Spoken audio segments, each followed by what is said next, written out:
बिस्मिल्लाहिर्रहमानिर्रहीम। अस्सलाम वालेकुम जी, मैं हूं इश्तियाक अब्बासी और मेरे साथ हैं शाहिद अली। आज खान साहब के ख़िताब के ऊपर जो उन्होंने किया, आप लोगों ने देखा भी होगा, उसके चंद चीदा जो अपडेट्स हैं वो आपके साथ शेयर करेंगे कि उन्होंने किस चीज़ की जो है वो कौम को आगाही दी है बेसिकली। तो शायद साहब, क्या आपके पास अपडेट्स हैं रिगार्डिंग चंद जो मेन पॉइंट्स हैं, ताकि उनकी डिस्कशन हम शेयर कर सकें अपने नाजरीन के साथ। अब ऐसा पिछले 5-6 दिनों में खान साहब मुसलसल ये उनका दूसरा या तीसरा ख़ताब है जो आ रहे हैं और वो अपनी आवाम से, हमारी आवाम से ख़ताब कर रहे हैं। तो आज का जो उनका ख़ताब था बहुत अहम ख़ताब था इस हवाले से कि उन्होंने इसमें बहुत सारी बातें खुल के की हैं और आखिर में अपनी आवाम के लिए एक मैसेज भी दिया। और वो सिर्फ आवाम के लिए नहीं है बल्कि वो अदलिया के लिए है। वो एक तमाम इदारों में ख़ुसूसी तौर पर अदलिया और आवाम के लिए एक उन्होंने दरख्वास्त की, अपील किया, जो हम आपको सबसे लास्ट में बताएंगे।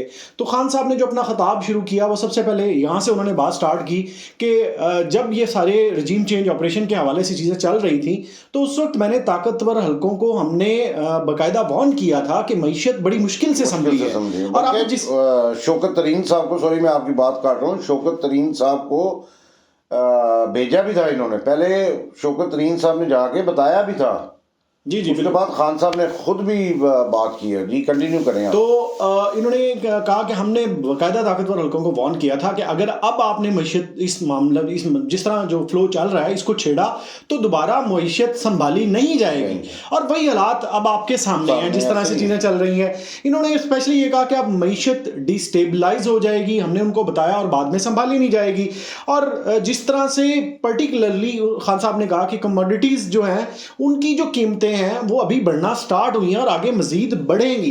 पर्टिकुलरली वो कमोडिटीज जो हम इंपोर्ट करते हैं जिसका इंपोर्ट बिल पे हमारा बहुत ज्यादा बर्डन है। हाँ। फिर उन्होंने बात की खास तौर पे कि जब हमारी हुकूमत थी उस वक्त 16 अरब डॉलर के रिजर्व हम लोग छोड़ के गए थे, और उसके बाद जब हमने स्टार्ट किया हमारी उस वक्त 8 से 9 अरब डॉलर के रिजर्व थे जब हमने पीटीआई की गवर्नमेंट 2018 में आई।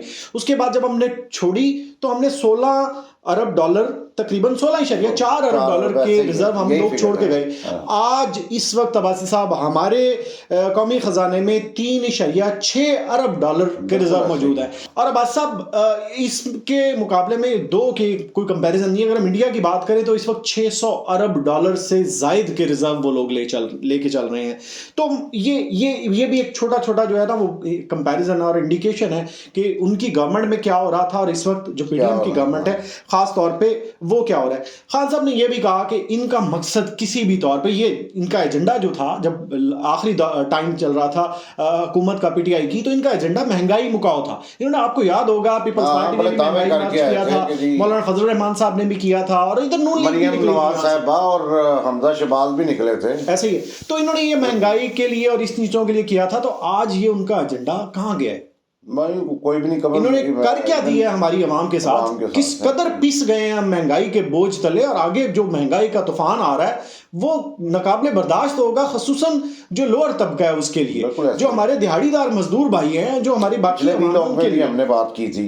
ये बिल्कुल इतनी महंगाई हो गई है, और जितना अब डॉलर 2 दिनों में किधर गया है। अभी बिजली और गैस के रेट अभी बढ़ने हैं, तो महंगाई कहाँ पे जानी है। बस अब इसके अलावा उन्होंने कहा कि जो पर्टिकुलरली तनख्वाहदार तबका है और जो दिहाड़ीदार तबका, वो इससे बहुत ज़्यादा मुतासिर हुआ है, क्योंकि पैसे की वैल्यू मुसलसल गिर रही है। हाँ, वो पैसा जो अब फॉर एग्जांपल मिडिल जो क्लास है, अगर उन्होंने कुछ पैसा अपना बैंक में रखा हुआ तो उसकी तो वैल्यू मुसलसल डाउन हो रही है। इसके मुकाबले में अगर हम बात करें अशरफिया की, तो अशरफिया जिन्होंने अपना पैसा सारा बाहर रखा होता है डॉलर्स में, इंटरनेशनल डॉलर्स में होता है, इंटरनेशनल के पैसे की वैल्यू तो बहुत बढ़ गई हुई है। तो वो अमीर से अमीर तर हो गए हैं, यहाँ हम जो है वो गरीब से गरीब तर होते चले जा रहे हैं। इसके अलावा खान साहब ने बात की कि जब हमारा दौर था तो उस वक्त इंटरनेशनल मार्केट में पेट्रोल की और डीजल की पर्टिकुलरली जो प्राइसेस थी वो 110 डॉलर थी, और हम पेट्रोल कितने का दे रहे थे? 150 रुपए का, और डीजल कितने का दे रहे थे? 45 रुपए का। आज मार्केट में 75 डॉलर से 85 डॉलर पे आ गई हुई है, और हमें पेट्रोल और डीजल कितने का मिल रहा है वो हमारी आवाम के सामने। अभी तो क्या ये रशिया के साथ इन्होंने को मुआहदा तो किया है, लेकिन अभी तक चीज़ें पता नहीं फाइनलाइज हुई हैं कि नहीं। मुसद्दक मलिक साहब तो दावे तो बड़े कर रहे हैं कि हमने ऑलमोस्ट उनके साथ कर लिया, लेकिन अभी साहब को भी मिच्योर होने में भी टाइम लगेगा, ऐसे क्योंकि क्रूड ऑयल ही लेना होता है तो वो उसके बाद जाके रिफाइन करके तो फिर वो करेंगे, लेकिन वो भी टाइम लग जाएगा उसको भी। बस अब इस पे उन्होंने खान साहब ने ये कहा कि इनका मकसद कभी भी महंगाई खत्म करना नहीं था, ये अपने करप्शन के केसेस, अपनी करप्शन बचाने आए थे, अपनी करप्शन के केसेस खत्म करने आए थे, और वो इन्होंने बड़ी तेजी से किए हैं। अब देखिए 1100 अरब रुपए के केसेस जो थे वो नैब से माफ करवाए, नैब के हाथ पांव अच्छी तरह से बांध दिए हैं, बाकी इदारों की सूरत भी आगे चल के मैं आपको बताऊंगा। तो इसके अलावा खान साहब ने कहा कि महंगाई जो हमारे दौर में 12% थी, अब वो 35% तक चली गई है और अभी भी रुकेगी नहीं और आगे मजीद जाएगी। इसके मुकाबले में अगर हम अपने पड़ोसी मुल्क इंडिया की बात करें तो उनकी महंगाई 6% से 7% से 6% पे आ गई हुई है। हम 12% से 35% पे चले गए हैं। ऑफिशियली फिगर जो इन्होंने गवर्नमेंट की अपनी है वो 31% तो उन्होंने कहा हुआ है। और अब साहब इस वक्त जो महंगाई है वो पाकिस्तान में तारीख की सबसे बदतरीन महंगाई की चल रही है और अभी रुकेगी नहीं और आगे चल रही है। इसके अलावा अगर आटे की बात करें तो खान साहब ने कहा जी आटा हमारे दौर में 60 रुपए किलो बिकता था, आज 160 रुपए 55 रुपए किलो है, जो कि गरीब के लिए, गरीब की दस्तरस से तो वो भी बाहर होता जा रहा है। एक अगर हम छोटी सी एक एवरेज फैमिली लगाएं तो उसको 18,000 रुपए महीने के चाहिए सिर्फ आटे के लिए, अपनी रोटी का बंदोबस्त करने के लिए। सिर्फ रोटी है बात साहब, इसमें और कुछ नहीं, 18,000 रुपए चाहिए। प्याज देख लें जो कि बेसिक नेसेसिटी है, उसके ऊपर बात हुई कि प्याज कहाँ था, और इस वक्त देख लें कि वो 44 रुपए केजी से 230 240 रुपए केजी तक वो चला गया हुआ है। बिजली की बात की उन्होंने, बिजली 16 रुपए खान के दौर में थी, पीटीआई के दौर में थी, यूनिट चल रहा है इस वक्त 36 रुपए से भी बढ़ गया हुआ है आगे, जो लोकल जो घरों को, हाउस होल्ड को जो बढ़ रहा होता है। और इससे भी मजीद गैस की कीमतें देख लें तो गैस में भी 47% तक उसकी कीमतों में इजाफा हो गया, और अभी ये प्रेशर डाला जा रहा है कि आप जो गैस की कीमतें हैं वो सारिफीन से जुलाई की मद में भी जो पिछले भी हैं बिल है उसमें भी बोझ डाल के वसूल करें। तो ये चीजें। उसके अलावा अगर हम बात करें यूरिया की, तो यूरिया की खाद की मद में इस गवर्नमेंट ने 60 अरब रुपए का बोझ डाला है इस हमारे जो किसान भाई हैं उनके ऊपर गंदम की बिजाई के लिए। सिर्फ गंदम की बिजाई में जो यूरिया के ऊपर बर्डन आया वो 60 अरब रुपए का आया है, जो कि किसानों ने अपनी जेबों से पे किया। तो जाहिर बात है उन्होंने पे करना है। बस अब इसका इंपैक्ट फिर आगे जाहिर बात है जब व्हीट क्रॉप हमारी जो है वो हार्वेस्ट होगी तो उसके ऊपर भी फिर गंदम मजीद महंगी होगी, फिर आटा मजीद महंगा होगा। इसके अलावा रेमिटेंसेस की बात हुई कि रेमिटेंसेस मजीद कम हो गई हैं। उन्होंने इकोनॉमिक सर्वे की का भी तो शायद सब देखें वो तो होनी है, क्योंकि जो लोग बाहर से पैसा भेज रहे हैं वो अब थ्रू बैंक तो नहीं भेज रहे, ऐसे अब वो हुंडी के जरिए ही भेज रहे हैं। अब वो इतना पैसा भी नहीं भेज रहे, अब वो सिर्फ अपने घर वालों को जो ज़रूरत के मुताबिक पैसे हैं वो भेज देते हैं।